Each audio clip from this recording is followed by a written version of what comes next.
What's going on, everybody? Griffin here with a quick gameplay overview of Drop the Puck.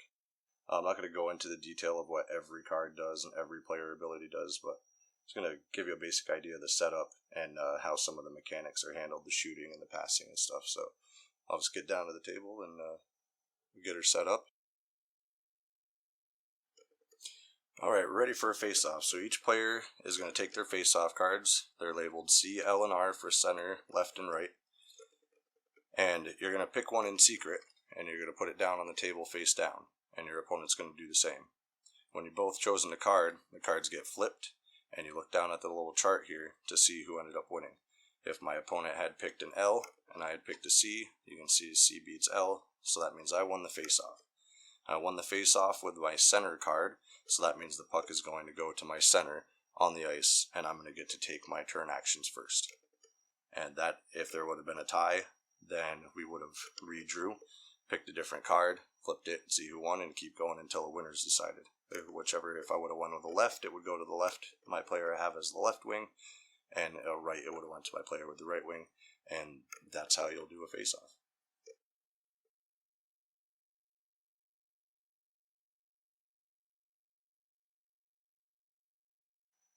When taking a move action, you can move your team member up to 2 spaces. So let's say, for example, number 8 had won the face-off with it in the center. So number 8's going to drop back this way with the puck. 2 spaces coming around their own man. And I'm going to take one of my turn action tokens and put it on number 8 to show that I've already taken an action with him. Now as my second action, I could choose to move number 5 and take him and move him 1, 2. Then I would take my turn action token and put it on number 5, and that would be the end of my turn. So first we have to check and see if the pass is contested or if it's not contested. There's no players adjacent to the passer, there's no players adjacent to the receiver, and there's no players in the puck's path. We determine the puck's path by counting the spaces in between the players. So 1, 2, 3, 4. It's going to take me 4 to get to him. Now I can count 1, 2, 3, 4 from there. If there's more than one path, that's the shortest path. You can choose what way you're going to send it. So you might want to try and send it out around the side. If, say, there was somebody here, 1, 2, 3, 4 is going to put it right past him. So he's going to add to the difficulty and make it so I have to roll for this pass. But if I go 1, 2, 3, 4, and I kind of endo it out around him, as long as it takes the same amount of spots to get there, then I can take that shorter path to get there. But with that player off where he is, this is considered a cleared pass. There's no need to roll even. I just simply take the puck, move it to the person I passed it to, and I take my turn action token and I place it down on number 8 to show that he had passed. Now, another thing to touch on here, since we're doing a pass, he has nobody around him, so he is considered to be on open ice. Anytime you receive a pass on open ice, that player gets to take a free action. The turn action token doesn't have to be put onto his player card. He can still take another action after that, and it doesn't count towards your turn actions. It's a free action because he was an open man. So number 8 has a guy up on him. Number 2 has a guy up on him. So let's see how we would handle this contested pass. So when we're checking our difficulty, it's going to be 1, 2, 3 to get to him, but there's somebody adjacent to him, so that adds another one, 4, and there's somebody adjacent to him, so that'll be 5. When it's a contested pass, you have to roll the 20-sided die and try and beat the pass difficulty. So if you roll the 20-sided die and you can beat the 5 and get yourself a 10, then the pass is successful and you simply move the puck from the passer to the receiver. Let's say I rolled a 3 and the pass was unsuccessful. That means that the contesting player now has a chance to steal the puck. They would take the 12-sided die and roll it. In a 7 to 12, they're going to steal the puck. On a 1 to 6, they aren't going to steal the puck, and they missed their chance at stealing it. It's still a failed pass, though, so the receiver doesn't get it. The puck will go 3 spaces past the receiver. 1 hits a wall, 2, 3, it bounces off.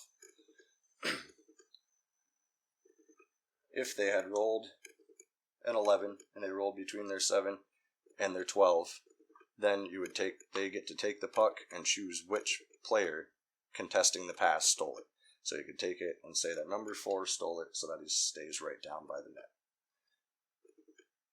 Now we can see here that these guys aren't right directly up on them, but no matter how I count this, I'm going to be going by somebody. 1, 2, 3, 4, 1, 2, 3. And that's going past him. And it's still next to him. So as we're counting it, it's going to be 1, 2, 3, 4, 5. It's still going to be 5 because they're in the puck's path and they're going to try and reach out and snag the puck as it goes by. So you've gotten down the ice a little ways here and you decide, okay, I'm going to try and take a shot on the goal. First step is to find out how difficult it's going to be for your shooter to even be able to shoot into the net. They might hit the pole, they might miss the net. We'll have to see what's going to happen. So determine the shot's difficulty. You have to count the number of spaces it'll take to get into the net. 1, 2, 3, 4. And times it by 2. So it's going to be a shot difficulty of 8 just on the distance that it takes to get in. If the puck passes directly through the space that the goalie is on, then they're going to get to roll an extra die when they go to make the save. But again, just like pass difficulty, you get to choose the path you're going to send it on. 1, 2, 3, 4 will get me in there, so I'm going to shoot towards the corner of the net so I don't have to go right through the goalie, and that'll make it so they're only rolling the 12 and they don't get the 6 with it. Any player or opposing team member that's standing directly in the shot's path is going to add to the shot's difficulty.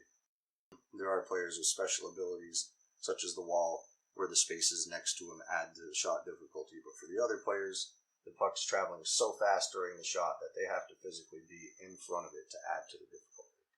So let's say this guy was standing right in the center, and you don't have much of a choice here. We have to take one of these paths.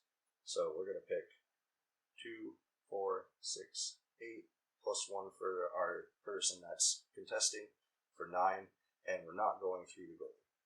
So that would mean we would take the 20-sided die, and we have to try and roll and beat a 9.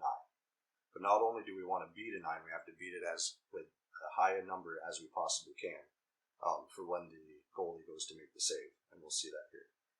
So I have the shot difficulty of 9. Let's say I roll a 16. Okay, so I've beaten the shot difficulty by 7 points. So right now, the puck is on its way into the net. The player who's getting shot on that controls the goalie is then going to roll the 12-sided die, and they're going to add it to the shot difficulty. If that number beats what the player rolled, then the shot is blocked. So here the goalie only rolled a 1. We add that to the 9 to make 10. The 16 still beats the 10, so that would be a goal. If we had rolled to try and beat the shot difficulty and we had rolled an 8, which doesn't beat the 9, then the puck hit the post and it bounces off 3 spaces away from the net. It has to be gone to a blank spot unless there are no blank spots, and then the goalie can put it to where a player is. The person playing as the goalie gets to decide where the puck bounced off to. If the player playing as the goalie had rolled a 12, that's a glove save. No matter what the other person had rolled, rolling a 12 with the goalie die will be a glove save. It'll stop the shot, and the goalie gets to hand it off to any player that's close enough within 3 spaces of the net space. If there's nobody close or they don't want to do that, they can hold on to it, and they're going to force a face-off, an overt offsides face-off. Now let's say our shooter was off to the side here, taking a shot from the angle. Our goalie, our other player that didn't have the puck, on his turn used a prep the goalie action to move his goalie from one of the spots here for the net to a different one of the spots. Now, when this player figures out his shot difficulty, all the shortest paths are going to go through the spaces that the goalie occupies. So that means when the goalie goes to block the goal, he's going to get to add their 6-sided die into the roll. We're going to roll both of them, and that would have given him a 16, plus the 9 from the shot, or plus the 4 from the shot difficulty is going to make it a 20. So that means that is most definitely blocked. It would be a regular save, not a glove save, so the puck would bounce back off the goalie's pads 3 spaces away from the net again to an empty spot.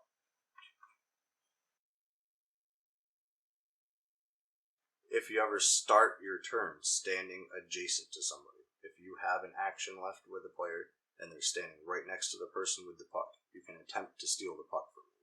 You're going to take the 12-sided die and roll it, trying to get a 7 to 12 to steal it. Got an 11, you would simply move the puck to it. Now, since you stole the puck, you get to take an action with that player, a free steal action. So you may then decide to move away from that person so they just can't steal the puck right back from you the next time your next turn starts. Or you may decide to pass the puck off. No player action token is placed for taking this action. If the roll had been between a 2 and a 6, then there would have been the puck wouldn't get stolen. That player's action is just done. They have to take a different action with somebody else, and then their turn would be over. If you roll a 1 when you're trying to steal the puck, you'll commit a penalty. Your player goes to the penalty box. There'll be a penalty face-off and a power play. Now, the coaching cards give you another option of how you can try and get the puck. And it's one of the only actions you can take after movement. But if you have a penalty card in your hand, you can move up to two spaces, and use a move action to end up next to the player. If you end your movement next to a player and you play a penalty card, you'll attempt to steal the puck from them.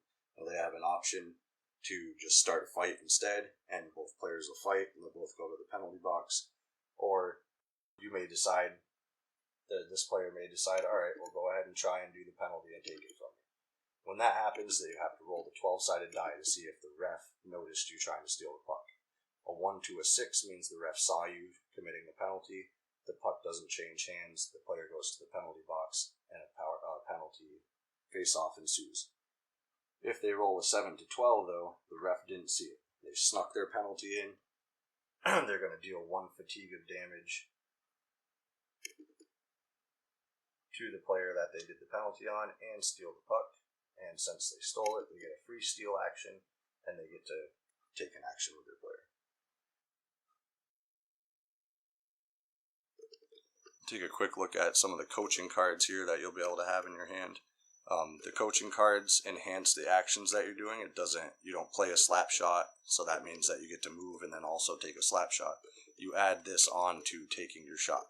So you say, all right, I'm going to take a shot, and I'm going to make it a slap shot. With the slap shot, you count only 1 for each space instead of 2 for each space. So it makes the shot difficulty a lot easier. A spin move, you may take a move action and say, all right, I'm going to make it a spin move, and you get to move through a space that's occupied by an opposing team member, and it doesn't count as one of your movement spaces. A stolen away card, somebody might be trying to make a pass without even having to roll. You get to play the stolen away card, and one of your players that's contesting the pass steals the puck automatically. And then there's through the legs and robberies, breakaways, fresh legs, tape to tapes, and all of these will have different effects. Dekes, you can move 1 space before you shoot. We'll let you try and get out around the goalie or out around a defenseman. And you can play these at the appropriate time. And the only time you can't play a coaching card is right off after a face-off. So you can't just play a breakaway right off and take right down and shoot. At the beginning of your turn, you're always going to draw back up, so you have 3 of these in your hand. And there's also a coaching action that'll let you draw 1 of these off the top and then discard 1 of your cards, so you still have just the 3 cards in your hand. I just want to go over the player cards real quickly. As you can see, we got a little star down here in the corner. There's an advanced way to play and a beginner way to play. The beginner just uses the other side of the card, so there's not as much added to the actions that you take, and it just makes it a little easier to concentrate on figuring out the shooting and the passing and exactly how the gameplay works. But when you're doing the advanced game, you're going to start with this side, and they have like this guy, we have a receiver, and he may pass after receiving a pass as if on open ice, even if there's somebody standing next to him. So he's good for passing. And when these guys, throughout the game, you're going to take fatigue for both participating in a scoring line and whenever there's a fight, penalties, there's different ways you'll take fatigue. When you get 3 on your guy, you're going to flip. They get exhausted and they lose their big special ability, and now he just gets a +1 when he's passing. So he'll roll, and he adds 1 to whatever he rolled when he passed. There we have a quick overview of the gameplay for Drop the Puck. There's a lot of stuff I didn't touch on for exactly how the fatigue tokens are passed out or exactly how the fights are handled. We'll save that for the how to play video, but this gives you a general idea of how the moving, passing, shooting, penalties, some of the idea of some of the cards that are in there, and some of the player abilities, and just a little touch on how the game will be played.